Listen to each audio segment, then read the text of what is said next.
বিশ্বনবীর স্ত্রী সাওদা এসে বলে, নবী, আমি আপনার কুমারী বউ আয়েশার ঘরে তরকারি নিয়ে গিয়েছিলাম, ঝোল নিয়ে গিয়েছিলাম। তরকারি দেওয়ার পরে আপনার স্ত্রী রেগে বলে, তরকারি দিলা কেন? আমি কি তরকারি রাঁধতে পারি না?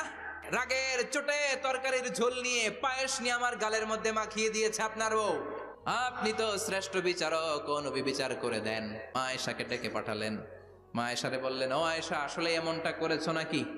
মা এসে বলে, নবী, তখন আমার মেজাজটা বড্ড গরম ছিল, আসলে কাজটা ঠিক হয় নাই, আমারে ক্ষমা করেন। বিশ্বনবী বললেন, আমার আদালতের রায় হচ্ছে কিসাস।